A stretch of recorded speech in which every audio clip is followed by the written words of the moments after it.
125 had. It's pretty sharp. Do you think it got paint spilled on it like everybody else does? No, I think it looks good. I think it looks great. It's Hubble Pictures in a hat. Yeah, it looks awesome. So I had to fly it. I wanted to take it with me. Very inspiring. That's it. Well, hey, thanks a lot for being such a great commander, and I hope we can do as well in the rest of the mission as we've done so far in the first 2 days. What do you think? I think we will. I think the best part about being a commander here is having a great crew that does everything, and I just sit around. All right, anybody watching this, remember this is non-edited and we're not professionals. See ya. The twin orbital maneuvering system engines on the tail of Atlantis firing, supporting the altitude increase to support the rendezvous with the Hubble Space Telescope. The glow in the center is the vertical tail of Atlantis, the twin orbital maneuvering system engines, the OMS engines providing 6,000 pounds of thrust each. Atlantis Houston, good burn, no trim required. Houston Atlantis for Star Tracker. Scooter, go ahead for Star Tracker. Yeah, Houston, Atlantis can report that the Star Tracker is not the only thing that can see a star on our horizon. Looking out the COAS, we see that star approaching from the east. Hey, that's terrific news. I guess the last time we've seen Hubble up close was March of '02, so that's great to hear. Thank you. We hope to get a lot closer, so we'll continue. Good call. From Houston Atlantis, 200 feet. And Houston copies, thanks. From 200 feet, the Hubble Space Telescope, first time it's been seen since March 2002, the most recent servicing mission. Atlantis essentially station keeping while the final command sequence being completed before moving in for the final approach to grapple. Shuttle's robotic arm is in position and awaiting the commanding from Megan MacArthur as she will be in charge of the shuttle's remote manipulator system for the grapple of the telescope. Okay, that's okay. It's maybe drifting slightly left. Closure? We're stalling minus 0.05 at 151 feet. Okay, I just don't want to see the numbers get bigger. Okay, we're opening now, 155. Okay.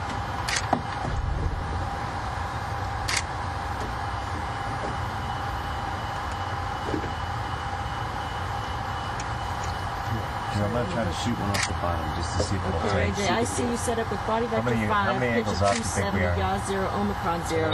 And I agree with that for a plus body yaw. 350 miles above the Indian Ocean, Atlantis with the robotic arm in view, closing in on the Hubble Space Telescope directly underneath the telescope now that the two vehicles are in the proper position for grapple inside 100 feet to Hubble. And Houston Atlantis, we have the telescope in the RMS effector. Reggie, we copy, and we're pulling down KU right now, and we see that. Thank you. The bottom of Hubble coming into view through the remote manipulator system's end effector camera.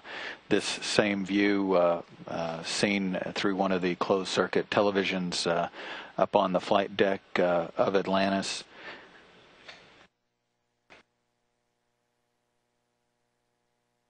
Houston Atlantis, Hubble has arrived on board Atlantis with the arm. Atlantis Houston, we copy. Nice job, Megan. Nice job on the Proxops flying as well. It's great to be back with the telescope. Yeah, I'm just looking out the window here, and it's an unbelievably beautiful sight. Amazingly, the exterior of Hubble, an old man of 19 years in space, still looks in fantastic shape. Megan MacArthur, who worked the arm and grappled the telescope. Scott Altman, our commander, who flew the space shuttle in formation with the telescope, going how fast? 17,500 miles an hour. Very fast. Formation. Very, very fast. Just like this. Unbelievable. So, Megan, how do you feel? What was it like? I feel good. You know, it was very smooth. It was very straightforward. The scooter got really nulled out all the rates. It was just rock solid. It was like grabbing something that wasn't moving. So felt good. Glad to have that behind us so the UVA guys can get to work. And Scooter, what about you? What'd you think of the rendezvous? How was it? It was exciting. Well, you said challenges there. You said it was a little fast. Is that right? We came in. We had kind of a little extra closure, a little out of plane maneuvering, trying to get up to the telescope. Had to do some braking, and then the telescope wasn't rotated for us. We had to wait when we got there, and then do a yaw maneuver. All this. Oh my gosh! Look at that. See, just a furball with that telescope. Gosh! But you are an F-14 pilot, right? Yes. So going fast, that's not a big deal. That was all right. That was okay.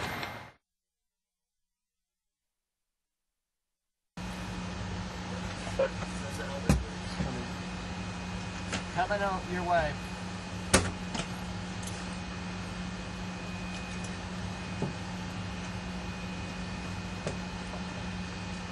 Got it? Got any words for going out the door, buddy? I'm excited. Excited just like the NBL? Trying to get a last bite to eat before we go. Good. I'm a little more excited than at the NBL. It's the real deal.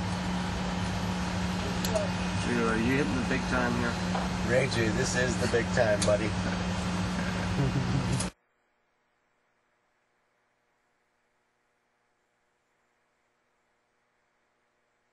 Clover is open, Mass. This is great, John. We see you coming out. You can egress. Coming out. Ready, Drew? I'm ready, John. Let's go do this. Oh, this is fantastic. You're going to love it, Drew. Looks nice. Veteran spacewalker John Grunsfeld out of the airlock, recognizable by the red stripes around his pant legs and up on the backpack of his suit, the backpack housing all of his life support equipment. Port show, John. Heading out, man. Copy. Looking good, Drew.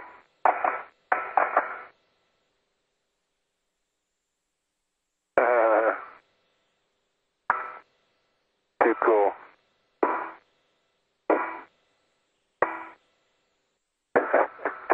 Woohoo!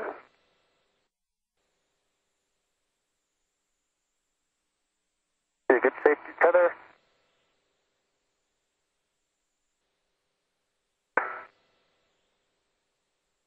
I'd just like to say that to Ari and Hayden and Indy, this is sublime.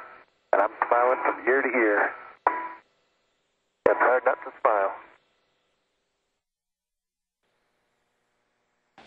Throughout the spacewalk, we'll get helmet cam video from the two crew members. The highlighted soft number down in the right lower portion of the screen will indicate which crew member's helmet cam you're looking at. Number 20 is Drew Feustel.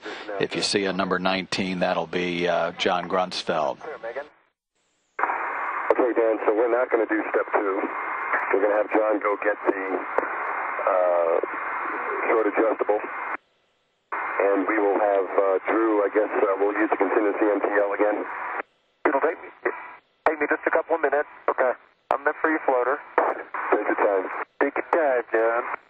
But Dan, just to be clear, we're going to retry with the short adjustable and the contingency MTL set at 45. Is that right? Landis Houston, that is a good plan. That's what we were just discussing, Mass. We think short adjustable with contingency MTL is probably the best next action. John Grunsfeld headed down to the airlock to retrieve a short adjustable ratchet to assist with breaking the torque on the grounding strap bolt, which has been a little troublesome in releasing. Okay, so Drew is good to use everything he's got then to try to break the torque here. Is that correct? Mass, I'm sorry, you were stepped on. Say again. So in other words, he can use what he needs from his strength to try to break the torque. Is that what you're telling us? That's exactly right. And as soon as he does, if he's successful, start to have some motion in the latch, we'd like him to go ahead and stop at that point.